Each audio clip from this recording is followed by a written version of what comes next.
The brand new Nikon Z5 may be the cheapest full-frame camera in the Nikon Z mount system, and that would probably lead you to believe that this is an entry-level camera. But this camera is so much more than that, and in this video, I'm gonna tell you why.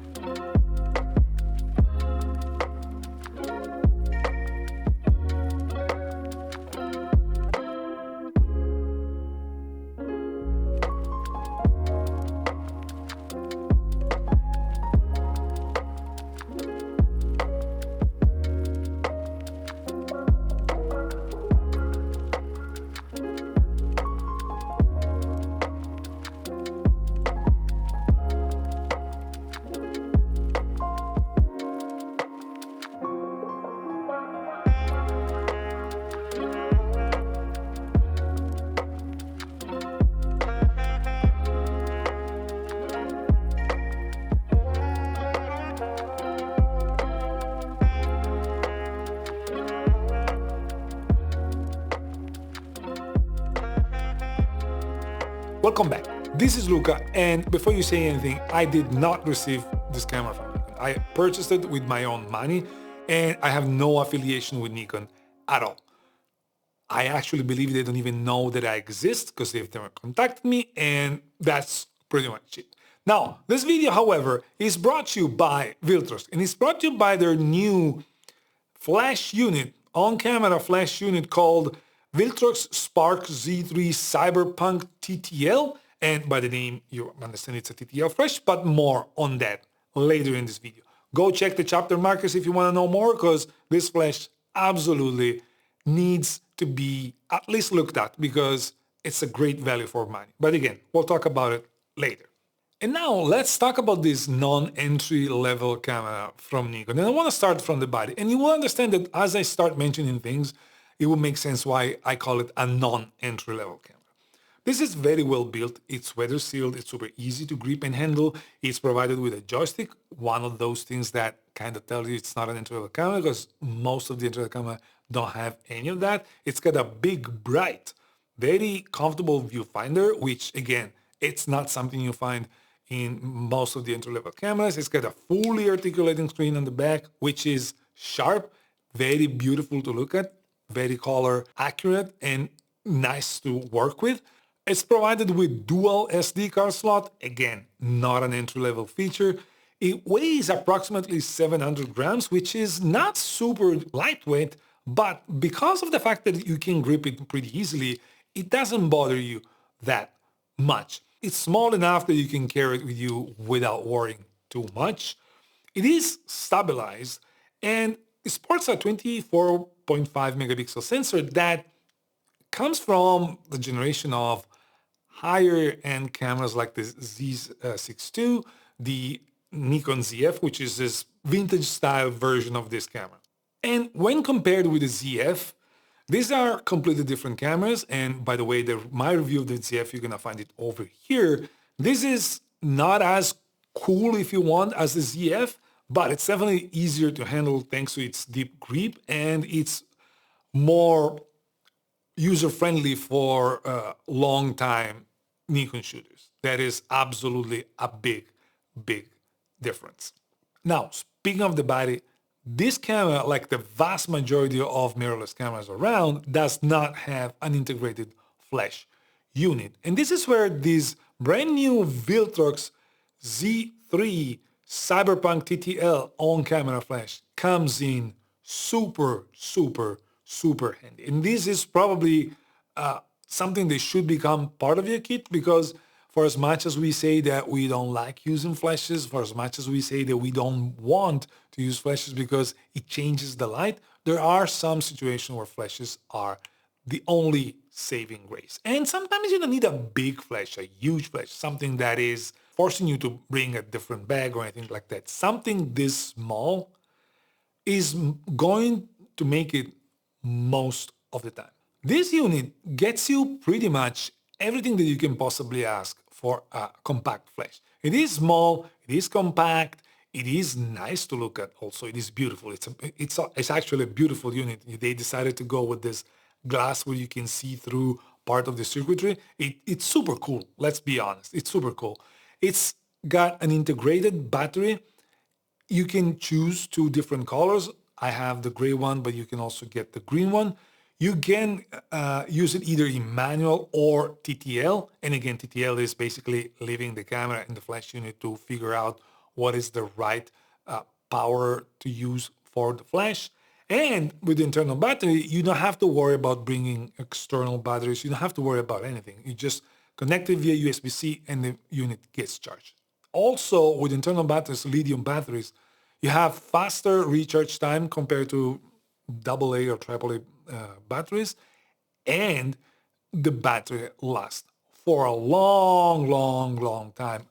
Ever since I started using flash units with internal lithium batteries, I still have to find myself in a situation where the battery dies before I can recharge the unit, before I'm done with the work that I'm doing. So this gets you that peace of mind. You can also use it as a remote unit if you're shooting with by using the photo cell basically.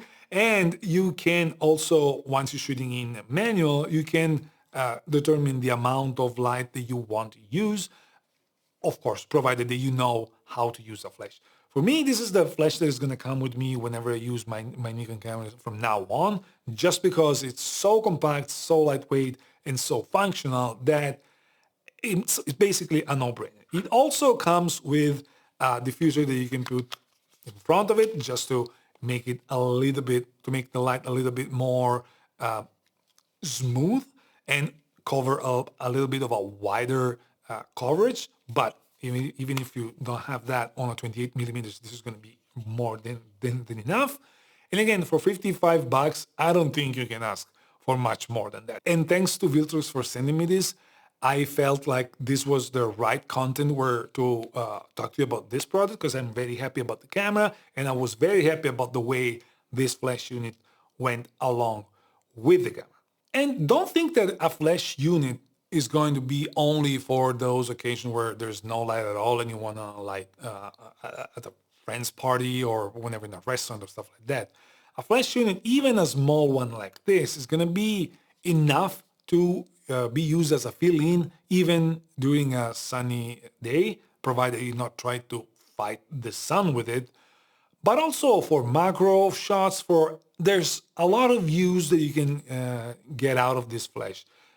Any flash in general, but this one works pretty well, and it's so inexpensive that it's basically a no-brainer.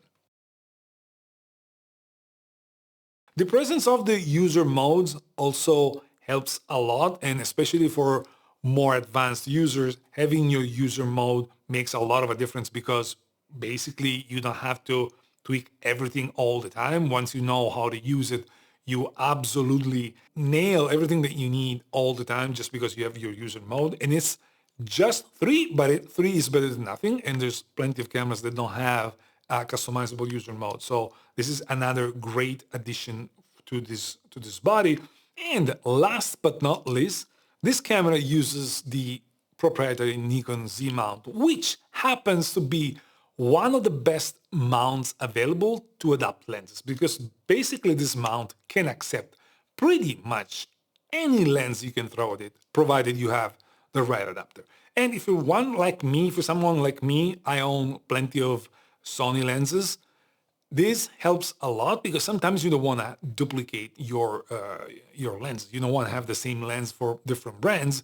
And the fact that this has the possibility to have full autofocus thanks to the Megadap adapter allows you to basically use any lens that you already have and put it on the camera and have it working almost as if it was on the original camera that it was supposed to be. And by the way, I'll be using I have on order the Sigma 22-200.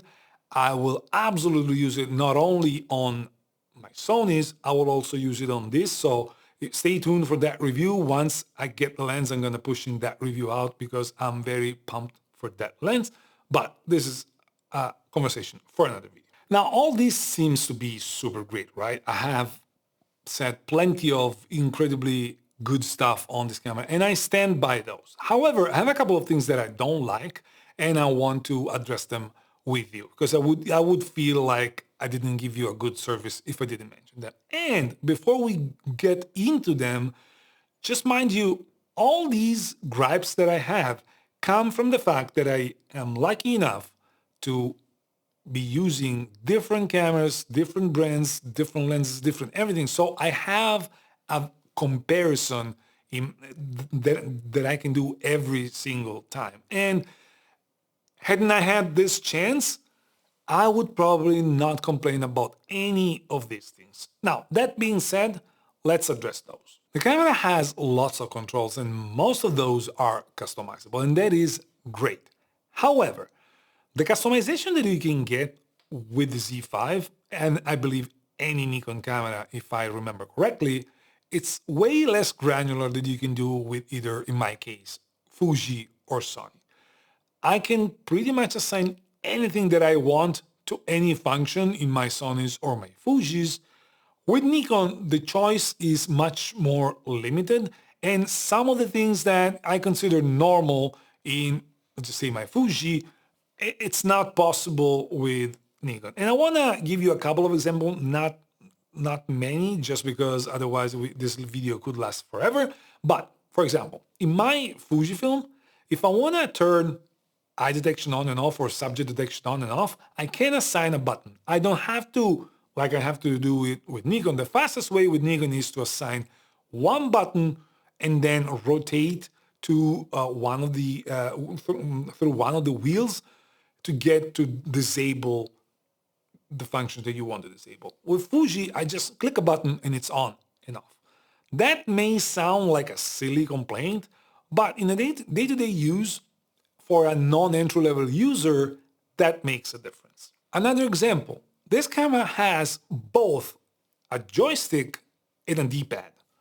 My Sonys are like that, but with Sony, I can move the focus with the joystick and assign specific function to each direction of the D-pad.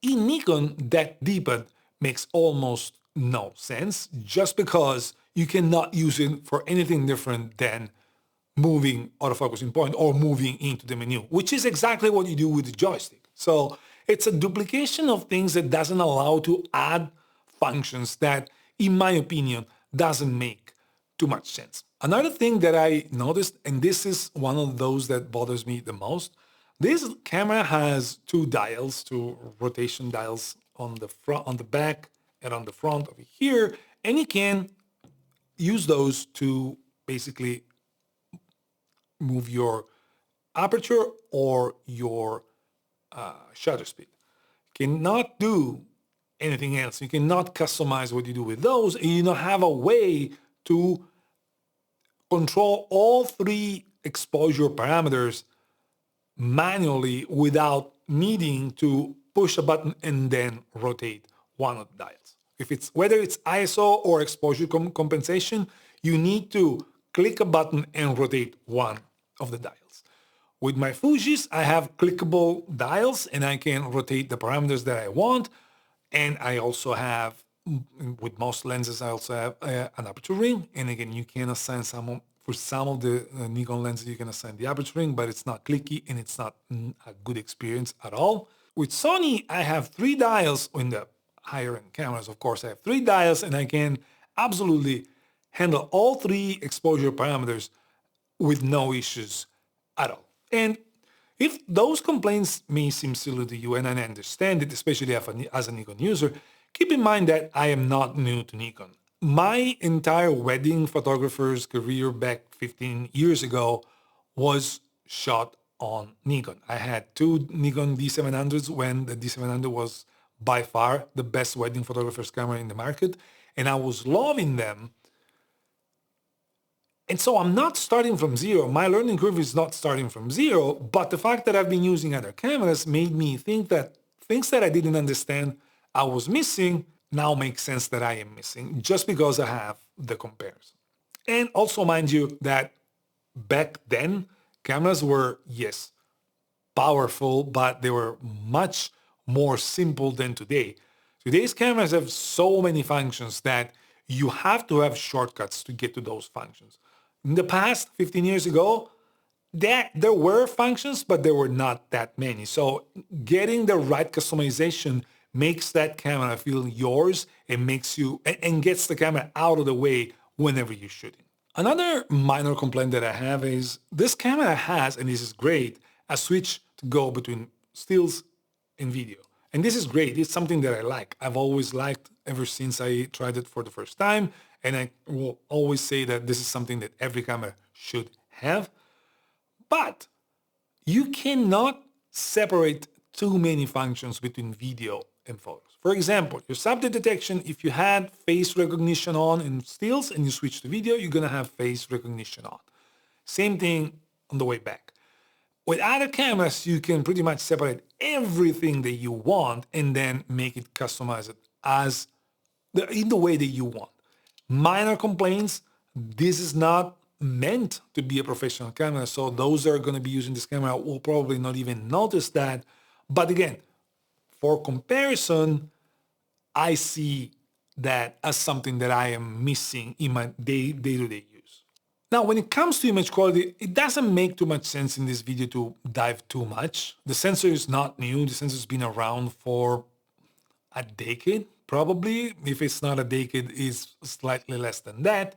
So you probably know everything about this sensor. You know how good it is in low light. You know how sharp it is. You know how good of a dynamic range you can get out of this camera. The images that you get out of this camera are truly, truly exceptional. The one thing that I like a lot with Nikon is that alongside my Fuji's is the best JPEG that I find. And if you're buying, let's just say, an entry-level camera, again, this is not an entry-level in my opinion, but it's targeting that type of user, you don't always want to edit your RAWs and shooting RAW and all of that. With this camera, you can get pretty nice colors right out of the gate. Once you start using the picture control that you also have a dedicated button for that. Once you start knowing how to use them, you're gonna get pretty good result right out of the camera. This is one of those things that I value a lot. I keep saying that. This is the reason why I love my Fuji cameras. By the way, Fuji is recording me right now, and this is going to change in a second, but give me 1 second. And so in general, when it comes to image quality, there isn't much that you can complain about this camera. Yes, of course, it's low megapixel, but you know it the moment you buy it. There's no reason to complain about it later. And 24 is more than enough for the vast majority of uses that we can possibly think of. Even the autofocus, compared to my old Z7, which, by the way, I sold because I got this one over here, it's night and day difference. If you're coming from one of those older models, jumping to one of these is going to change your life when it comes to autofocus. It's fast, it's reliable, it's got very good functions. You got auto subject detection, you got bird detection, face detection, airplane detection, and a lot of detection modes that you can use. They all work pretty well. I have nothing to complain. It also has a product showcase, I don't know how it's called, function that I'm going to show you later in this video. And in general, it's just a very nice working camera, even from an autofocusing standpoint. And now, before talking about video, let me jump to the Nikon Z5II, and then we're going to talk about it. And here I am again, and now I'm recording with the Nikon Z5 and the 28mm f2.8. This is not the first video that I record for this channel on the Nikon Z5. The last 3 or 4 videos, if I'm not wrong, were recorded with this camera, and overall, what I got out of this camera is really, really good, and I'm using this camera for video a lot more than I expected. That being said, this is not a perfect camera, but it's a very, very good one. And it's a good one because it gives you basically plenty of flexibility, and it does it at a price point that it basically has very low competition with this type of quality also for video. Because this camera is capable of giving you H.265 10-bit, although I believe is 420 rather than 422 that I have on Sony or Fuji. But again, for something like that, it's not going to make that much of a difference. It's also capable of getting you Nikon RAW video, internal. Now, I don't think that a camera like this needs RAW video just because the user that they're targeting is never going to want to deal with the size of a raw video file. That it's my assumption. I may be wrong. Let me know in the comments below. But when it comes to H.265, you get a very good file. And for a setup like this, YouTube and stuff like that, what you get out of this camera is way more than you can possibly ask. This camera got pretty much almost everything that you can possibly ask. Unless you need 4K 120 that this camera does not have, you can get 4K 60, although it's cropped 1.5 times, meaning APS-C. So it is there, but it's probably not the best solution if you use 4K 60 a lot. This is probably not the best camera for the job. But if you're shooting 4K 24 like me most of the time, 4K 30, 4K 25, this camera is going to be way more than enough. I use it in H.265 pretty much all the time, and the results that you get are pretty nice. I cannot really complain about the video quality that I get. If you wanna go in depth with the image quality and the quality in general with video, go check Gerald Dunn's video because he's the best at it. He goes in depth when it comes to dynamic range, quality of the RAW, which doesn't seem to be great. But again, the user of this camera is not probably going to use RAW anytime in their life. It also goes into the noise reduction stuff and all of that. He's just the best at it. So he's the best video to go look at if you want to deep dive. As a normal user, what I can tell you is 4K 24, 4K 30 looks pretty good. H.265 works pretty well, although again it's 420 and not 422. But despite the fact that this camera is very good with video, and it's very good with video also when it comes to the autofocusing settings, you also have the product showcase. You see that as soon as I put my finger over here, it jumps on my finger, although I'm not covering my face. This means that the camera knows that I want whatever it is in front of me to be in focus. And you can choose the size of the box. I chose a pretty small box because I move my hands a lot. And if I had a bigger box, the camera would jump back and forth with my hands all the time. So very flexible camera when it comes to video also from that standpoint. And despite the fact that I said so many nice things about the video in this camera, I have a couple of complaints. And again, those complaints come from having something to compare to. The first one is the one that bothers me the most, because this camera does H.265, but once you get to H.265, you don't get to choose anything about the quality. You can choose if you want an HLG profile, a normal profile, or a log profile, but aside from that, you don't get to choose anything about the quality. You don't get to choose the bitrate. You don't get to choose if you want different level, high quality, medium quality, low quality, even without an indication of bit rates. And this is because probably what Nikon does is uses a variable bit rate, which for the target user of this camera makes a lot of sense. Vast majority of people won't even bother looking at bitrate settings because they probably wouldn't even understand the implication of that. So I'm okay with giving you the variable bitrate as the standard option. If I don't dive in the menu, you're always going to be in variable bitrate. But what happens is that if you're an advanced user and you want to have a lot more control, a little bit more control on the output, you know that in a scene like this, where most of it is kind of dark, there's not much movement around, it's just me moving, you don't need the highest bitrate setting. You don't need it because it's going to be a waste of gigabytes in your storage. And if you're doing YouTube like me and you're uploading 2 videos a week, one Italian, one English, shorts, stuff like that, those videos are going to stockpile and become a problem when it comes to storage. And this is also a problem because using a variable bit rate, you have an indication on the camera that tells you how much you have left, but that is never really true, just because depending on the variable bit rate, you're going to have different file sizes for the same length. For example, I shot different videos, and with one of the videos, I had a 1.4 gigabyte per minute type of outcome. And with the other video, same settings, slightly different framing, I had 0.8 gigabytes per minute. If you think about that, without me knowing anything, I'm having two videos in pretty much the same environment with almost double size per minute. And that is unpredictable. So while I'm okay with variable bitrate as a standard option, I would love to see at least two different settings, high or low, or 100 megabit per second, 50 megabit per second, because that would give me something to hold on to, something that will tell me how much I'm going to use for a video like this. Because again, gigabytes tend to stack up and then storage becomes crazy. Of course, if you're not shooting that many video, who cares? You're not going to be bothered that much.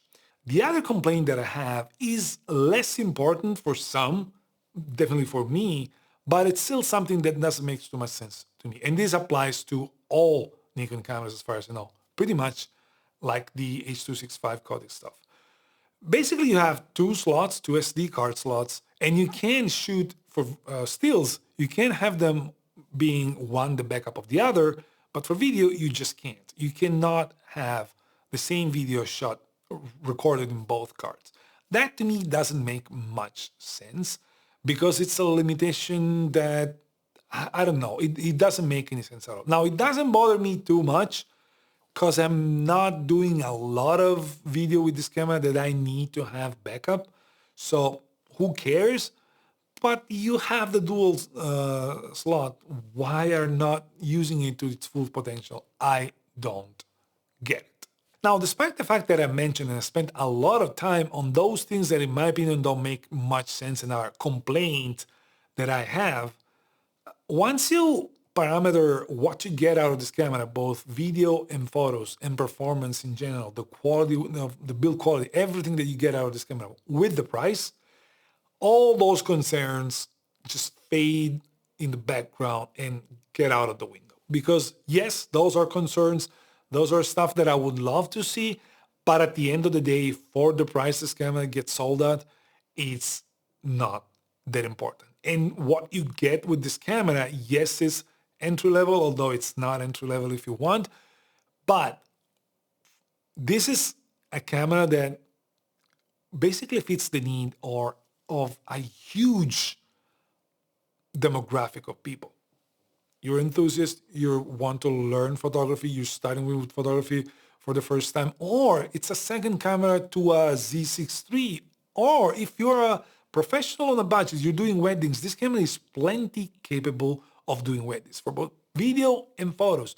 And so if you're on a budget, you're just starting, you don't want to spend too much in cameras, you just get two of these, you have two bodies, you spend pretty much nothing compared to what you can spend in cameras, and you're going to be more than capable of delivering incredible results to your clients. So it's an entry-level camera, but it's a professional camera at the same time. It's something that sometimes gets overlooked. This camera is flexible. It's high quality in everything that it does.